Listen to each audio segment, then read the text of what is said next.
Walay matarong, wala bisan usa. Walay usa nga nakasabot, walay bisan usa nga nagapangita sa Dios. Ang tanan nagasukwahi, ug walay nagabuhat og maayo. Wala bisan usa. Apan ikaw higala, nagapangita ka ba og kalinaw? Gusto ka bang mahibalo sa dalan sa kamatuoran? Ania na kining tulumanon. Giya sa kamatuoran. Tulumanon, gimugda sa Reality of Christ Church, aron ang tao magiyahan sa dalan sa kinabuhi, kamatuoran nga ana lamang makaplagan kay Ginoong Hesukristo. Giya sa kamatuoran. Kauban ni Pastor Joe Ryan Gonzales ug kaubanan.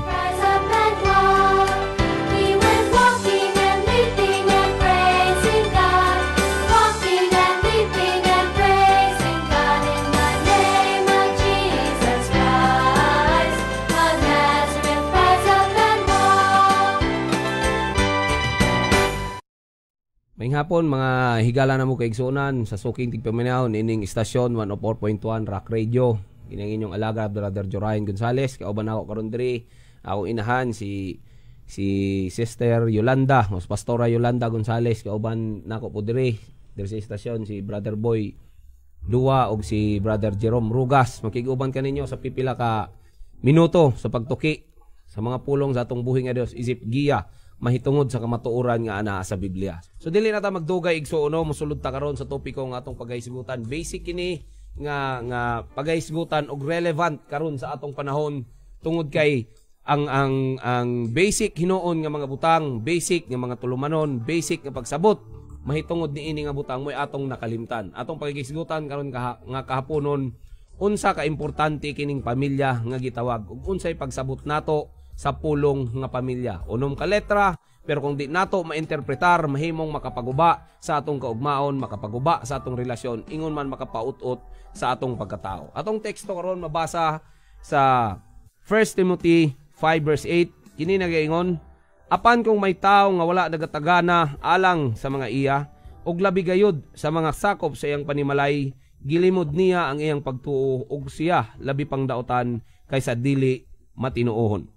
So ang 1 Timothy 5:8 nagahisgot gini nga kung kinsa kuno bisan si kinsa nga tawo nga wala magatagana alang sa iyang panimalay ug alang sa iyang kaugalingon, mas masahol pa siya o mas sobra pa siya ni atong dili magtotoo kay siya nagapanghimakak sa iyang gituohan, ilabi na gyud ni atong mga katawhan nga nagaila ug nagatuo sa atong buhi nga Dios. Karon nga kaponon pagatukion nato unsa ka importante kining pamilya. Unom ni kalitra mga igsoon, sige kaingon ko na kung di nato mainterpretar og insakto og di nato masabtan, mahimong makapabungkag og relasyon, makapagubot og mahimong makapautot sa atong pagkatao. Diserta mo hisgot mga igsoon o ipasabot nato umugiya ta sa kamatuoran kung unsa gyud kining gitawag nga pamilya. Ako mangutana sa atong mga kauban diri sa istasyon. Sa atong pagsabot sa pulong nga pamilya, kini ba nga pamilya walay mga problema walay mga problema nga gipang atubang o unsa ang kasagaran nga problema ang giatubang sa matag usa ka pamilya nga nagapuyo niini nga kalibutan? Brother Boy, sa akong nakita sa kalibutan sa matag usa ka panimalay, unang yung problema mawang walay pagsinabtan sa matag usa. Usag yun ka mga butang nga hindan sa samok ang panimalay. Asawa, wala respect sa husband, ang tod nga ang mga anak na piktaan pod.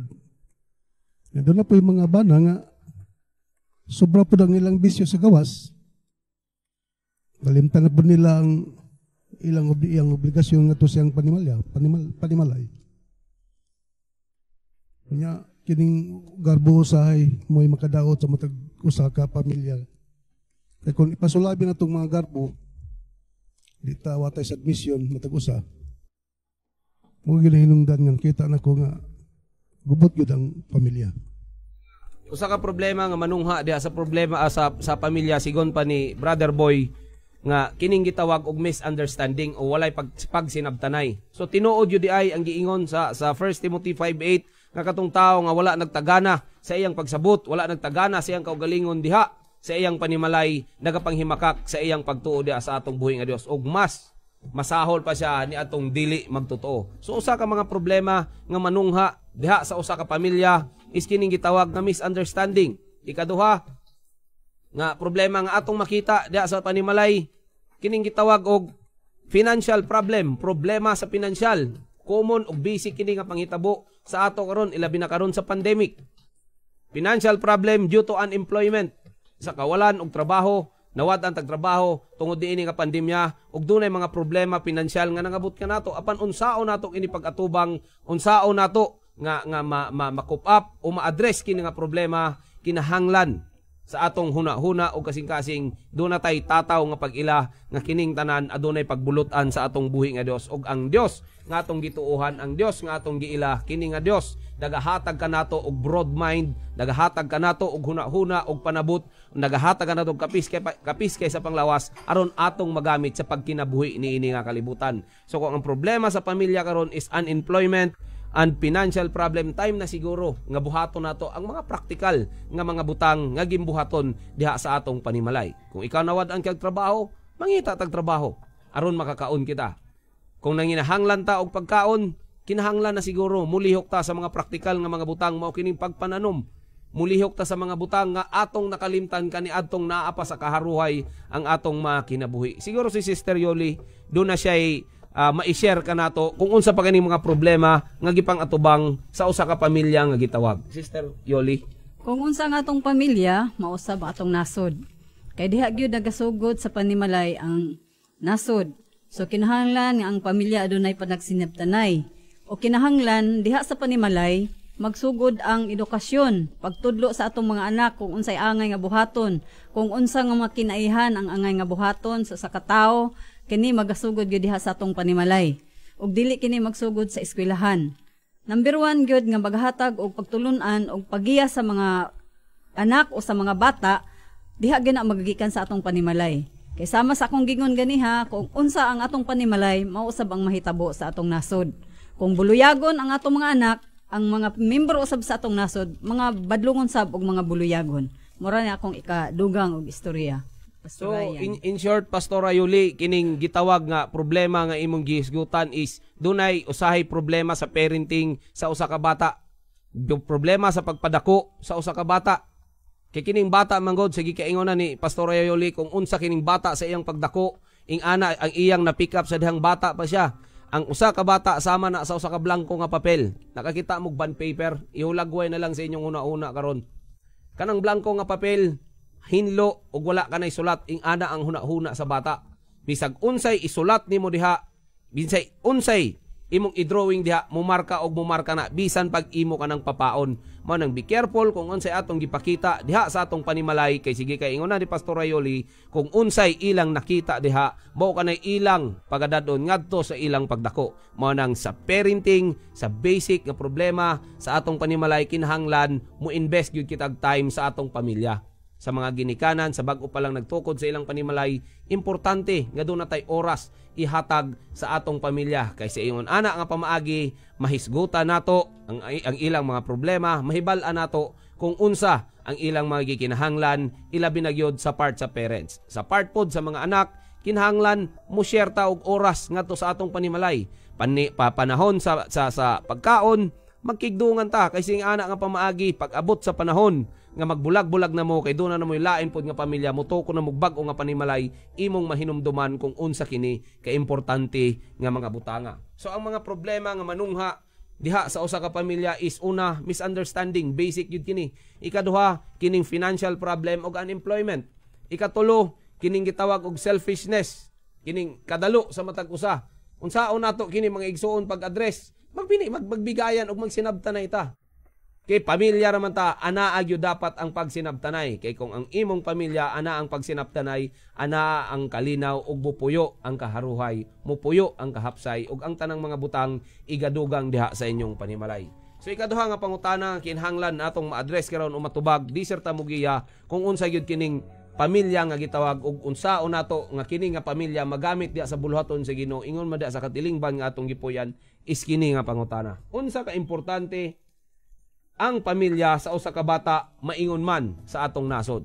gikan sa pagkabata in relation to building a country, unsa ka importante ang pamilya. Pinaka-basic nga foundation sa usa ka tawo. Brother Jerome, sa imong may istorya bahin ni ini nga pangutana. Ngano nga importante ang pamilya? Ngano nga importante pa ang pamilya? Una sa mga kabataan. Una, gikan sa first moment sa ilang kinabuhi, ang mga kabataan nagdepende ng gano'n sa pamilya. Sa ilang proteksyon, pag-provide sa ilang proteksyon, pag-provide sa ilang pagpanginahanglan. Ikaduha, ang mga bata, ang pamilya may unang, sa gihisgutan ni Pastor Yuli na tinuod to, nga ang pamilya may unang magtutudlo sa mga kabataan. The first teachers, di siya pa mo ato sa formang sekular nga pagtuon sa eskwelahan, una yun ang pamilya, ang mga ginikanan, may unang magtutudlo. Ikatulo, ang pamilya nag-provide og protection tungkol kay mga kabataan, dili pa na equip sa tanang ng mga pagmanage sa ilang kinabuhi kung saan nagkinahanglan pa sila og giya sa pamilya. Para Pastor. Dagang salamat, Brother Jerome, no? Oy, ikaduha to. Ang sa nasod pa dito. Sakto po itong giingon ni Pastor Nol nga, ang pamilya, ang nasod, sumikan yun sa pamilya. Kaya kung unsa gani ang gitudlo-tuod mo sa pamilya, mo na yung resulta sa nasod. Kung ang tinudlo nato sa itong pamilya, binarumbado, doon na po tayo, may epekto po na sa itong nasod nga, doon na po tayo mga membro o mga katauhan nga barumbado sa masinupakon. So, importante yun ang pamilya nga kanang adunay sakto yun nga pag matuto des mga kabataan. Daghang salamat, Brother Jerome, no? Tinuod ka ng imong giingon. Because family is the basic foundation sa usa ka nasod. Walay pamilya, ang barangay, wala na tungha kung walay gitawag nga pamilya. Pinaka-basic yun na. Kay walay nasod, kung walay probinsya kung walay syudad kung walay barangay kung walay purok kung walay pamilya. Mao nang importante in building a nation, magsugod yun diha sa atong panimalay. Unsa ka importante sa bata kining gitawag nga pamilya ngadto sa iyang pagdako nga mahimo siyang maayo nga citizen diri sa nasod ug ingon man nga magbubuhat sa atong buhing nga Dios is kining pamilya mo ay life jacket nga gitawag, life saver sa usa ka bata. Sa paglangoy niya sa usa ka mabalud nga biyahe sa kinabuhi sa iyang pagdako. Kita mo ay number 1 nga life saver, kita mo ay number 1 nga mutudlo sa ila sa basic principle sa pagkinabuhi ni ini nga kalibutan. Diha nato sila tudluan sa tama nga pamatasan, sa mga basic nga pagpanahod sa mga tigulang ug sa ilang mga ginikanan. Diha sila makakaton umabuka ang ilang mga hunahuna kung unsa kini nga kalibutan ang ilang gipuy-an. Mo nang importante sa usa ka bata ang gitawag nga pamilya ay aron mahimong ang iyang pagkatao sa iyang pagdako ni niya kalibutan, makabot niya o marumbo niya kung unsay katuyuan sa iyang kinabuhi nganong mitungha siya diri.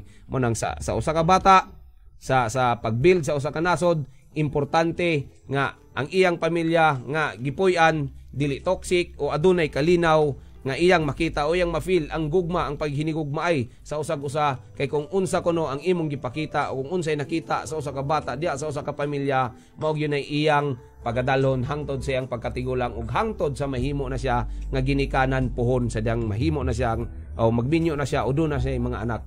Mga moigi ingon ni Brother Jerome Rogas. Karon mangutana ko kaninyo, kining pamilya nga gitawag ba aduna bay hulagway, Sister Yoli? Unsay hulagway sa pamilya nga malipayon ug sa pamilya nga masulubon? Doon nagahulagway ang sa kapamilya. Kinahanglan una sa tanan, ang ginikanan maoy maguna niini diha sa pagpangalagad sa buhi nga Dios o kinahanglan nga ang ginikanan mo'y magiya sa iyang mga anak para magiyahan kini paingon dito sa pagpangalagad o pag kinabuhi nga doon nagyud Ginoo. So una sa tanan kinahanglan nga ang mga ginikanan magpakita og mga maayong gawi ngadto sa ilang mga anak. Tudloan nila kini og mga maayong pamatasan, tudloan nila kini kung unsaon nga kinahanglan ang usa ka tawo o usa ka bata mahimong matinahuron sa iyang ginikanan. Kinahanglan nga ang bata kamao mohimo sa iyang responsibilidad diha sa iyang panimalay. Tudloan ang bata kung unsaon nga bisan bata pa siya kamao na siya mohimo siyang responsibilidad sa mga ginagmay nga pamaagi. Example, kinahanglan ang bata tudloan nimo sa ginagmayng buhat nga panilhig, panghugas og plato, unsay mga responsibilidad nga anga ituon nimo sa bata, imo na kanang igiya niya. Ug sa dihang imo siya magiyahan, makinaiya niya kini, makinabuhi niya kini, ug hangtod siyang pagdako, dili na niya malimtan, kay mao may iyang nakatunan sa dihang bata pa siya. Kay mao may gitudlo sa mga ginikanan nga kinahanglan una sa tanan, moduol diha sa Ginoo mga lagad, o kinahanglan aduna siya responsibilidad ngadto sa iyang pamilya nga buhat sa mga butang nga ikatabang niya nga mahimong ang iyang panimalay mahimong mahapsay ug mahimong malimpyo. Daghang salamat Sister Yoli, no? Dinood ka ng imong giyon usa ka hulagway sa pamilya, kining pamilya nga adunay responsibilidad. Manang importante sa panimalay nato, matag usa ka nato dili ta sitting pretty dira, matag usa ka nato dunay task o dunay responsibilities para pag-build sa atong relationship, sa atong isig katawo, ingon man sa atong panimalay ug sa atong pamilya. Kaysa ingon na sa 1 Timothy 5:8, bisan kinsa nga tawo nga wala nagatagana alang sa iya ug maingon man sa iyang panimalay nagapanghimakak sa iyang pagtuo. Mo nang importante sa panimalay nga makita ang hulagway nga dunay gyud kini Ginoo. Unsay illustration niini nga luyo sa ilang mga kapakyasan, luyo sa kahuyangon sa usa ka panimalay, kung kini nga panimalay adunay hulagway diha sa atong buhing a Dios, magapabilin gihapon ang kalinaw, kalipay despite sa trouble nga ilang pag-agihan ug ilang pagalatason. Ikaduha nga hulagway diha sa usa ka pamilya, kining gitawag nga panaghiusa. In a family, there must be a unity. Kinahanglan naghiusa ang inyong una-una, naghiusa ang inyong desisyon, pero sadly in practical way, sa practical nga pagpanabot karon o practical nga pagkinabuhi nato karon, kasagaran sa ato karon dunay nagkalain-lain nga huna-huna, nagkalain-lain nga ideya og diha ni pasok kining conflict sa interest, conflict sa atong mga una-una og diha magsugod ang panagbangi og diha magsugod ang problema sa usa ka pamilya. Usa ka hulagway nga kinahanglan makita diha sa atong panimalay, kining gitawag unity. Unsay giingon sa Salmo 133 bersikulo 1, how good and how pleasant it is in brethren who live in unity. Pagkamalipayon o pagkaanindot gayod nga magpuyo ang managsuon diha sa panaghiusa. Manang importante nga sa atong panimalay, bisag duna tay lain-lain nga mga huna-huna, lain-lain nga pagkatao, sigon sa atong pangidaron, sigon sa posisyon o kamugulangon nato sa atong pangidaron, sa atong igsoon, kinahanglan at the end of the day, doon natay usa, kahuna-huna, ug usa, kapinulungan, kay aron makita, ug mahulagway, ug mahimot ang ehemplo, diha sa katilingban, nga atong gipuy-an, ilabi na gyud ni atong mga nagtuo, kang Kristo Jesus, nga mo'y atong Dios. Kaduha ay katulo, nga hulagway niini, ismo kining adunay kalinaw ug adunay pagsinabtanay. Sige kaingonan ni Brother Boy kanina, kasagaran moabot sa pamilya kining gitawag misunderstanding. Kung aduna tay kalinaw ug pagsinabtanay ang mga katawhan na diha sa kalibutan, mo'y magahimaya sa atong buhi nga Dios, sigon sa Mateo 5 bersikulo 2. Kung kita kuno mahimong suga diha sa kalibutan, ang mga magdili na magtotoo mo'y magahimaya sa atong buhi nga Dios ug baga pamatuod nga ang iyang kaayo kanato madagayaon pinaagi sa atong pagkinabuhi, isip usa ka pamilya nga ilang nakita ang kalinaw ug ang pagsinabtanay. Karon ikaupat nga pangutana aron masabtan ug magiyahan nato kining atong mga listeners karon diha sa kahingan, ingon man ang mga katawan nga nagasubaybay kanato sa atong Facebook Live. Unsay mga butang o unsay atong buhaton aron malig-on ang atong pamilya? Praktikal nga mga panambagon, praktikal ug biblical nga mga panambagon nga kinahanglan natong ma-digest o kinahanglan natong i-apply sa atong kinabuhi aron ang atong pamilya dili mahimong stagnant kundi mo-move hinoon siya ngadto sa atong pagkahamtong sa una-una, pagkahamtong sa relasyon sa matag usa nato ka miyembro diha sa atong panimalay. Unsay atong pagabuhaton aron malig-on ang atong pamilya? Unahon nato si Brother Boy. Ingon man ang imong mga panambagon aron mas mulig-on pa ang paghinig ug maay sa matag usa ka miyembro sa usa ka panimalay. Ang unang butang nga atong buhaton sa itong panimalay aron makita sa kalibutan ng tunay gyud nga real gyud nga kalinaw, hapsay gikan sa asawa ngadto sa mga anak. Una sa tanan, kingitang mga gitagiya sa atong buhay nga Diyos. Siya gyud ang magpapulutan kanila sa himaya. Kay kita kung tao, kita lang Di mo kita ingpit. Kapag ko na ang krasyag kaluya sa atong buhay nga Diyos, sa atong panimalay, mabot yun ang kaapsay, kalinaw sa atong pamuyo. Dagang salamat Brother Boy no kay Brother Jerome siguro unsay atong pagabuhaton aron malig-on ang atong pamilya in a practical nga panambagon o sa biblical nga mga panambagon. Siguro atong pagabuhaton aron maligon ang atong pamilya. Una, be kind to one another. Kinahanglang mabugnaon ta sa atong pagdala sa atong pamilya nga dili ta harsh ba. Kaya ang mga kabataan baya learn by modeling and experience ba na sila. Kung sa ilang makita, ilang mga panaminan, mabenay mo inculcate din sa ilang una-una. So, ikaduha siguro, giving quality time. Giving quality time kay mao ni kasagaran ang na taken for granted na lang nato, no? Tinuod yun na, Brad. Sa ang kagalingon mo, yung natong membro sa itong pamilya nga, pa, mga unta, niya, usahay, ato lang iagig kumidya, kagasto ba? Ayan lang. Nga unta sa gawas, say ato lang agig komedya mo na pagbutang dito og kuan. Dami sa to sa punuan sa ilang punuan tambis ato ta mangaon. Nya, may mga ligo, may mga nakoy kuan, trabaho, mag-overtime ko ron. So mano say atong kakulangon nato ba nga maunta na usa nga atong may kuan sa atong pamilya nga mahimong mulig kining adunay pagsandurotay sa matag usa ba. Nga mugahen ka og panahon dili lang kay unsa nga panahon ni kaduri kalidad nga panahon gyud sa imong pamilya. Katulo siguro kini show appreciation kanang mohatag ka og pagpasidungog sa imong sa imong membro sa imong pamilya sa ibang mga anak sa mga ginagmay lang nga ilang nabuhat kinahanglan gyud nga imo siyang daygon, no? Ikaupat siguro kini support each other, no? Imo siyang suportahan sa mga bad and kining good situations, no? Og imo siyang i-cheer sa mga victories nga ilang naangkon o imo po siya i-console sa mga misfortunes o mga failures nga ilang nakuan. Dili lang kay kuan lang sa maayo lang man kundi sa parang unsang sitwasyon mabrautan man kini og maayo naa siya. Ang imong presensya dili lang sa imong physical nga presensya kundi ang imong emotionally nga presence nimo mao gyud kinahanglan sa matag usa aron mahimong maligon ang atong pamilya. Ikalima siya, be a good listener.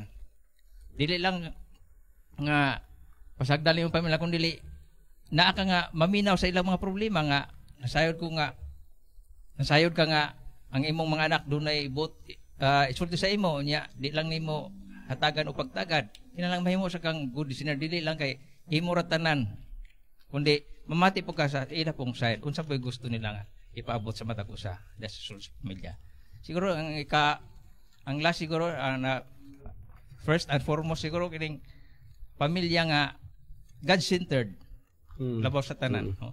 Pamilya nga muila nga ang Ginoo mao'y pundasyon og mao'y atong pundasyon og mao'y atong lig-on kasukaranan sa atong pamilya.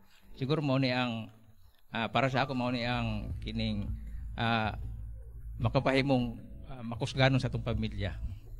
Dagang salamat Brother Jerome, matinud-anon ang imong gistorya gyud. Pero atong i-sum up tanan, kinahanglan gyud mo invest tag time. Mo invest tag time sa atong pamilya and invest time unto God. Kay kung mo invest ka og oras, do na kay panahon para i-appreciate ang ilang mga gipangbuhat, do na kay panahon paglig-on kanila, do na kay panahon nga matambagan sila og masubaybayan ang ilang pagkatao. Ang pinakasikreto yod aron malig-on ang imong pamilya is investing time unto each other and invest your time unto God. Siguro si Sister Yoli do na pay maidugang nga mga panambagon unsaon nato nga malig-on ang atong pamilya.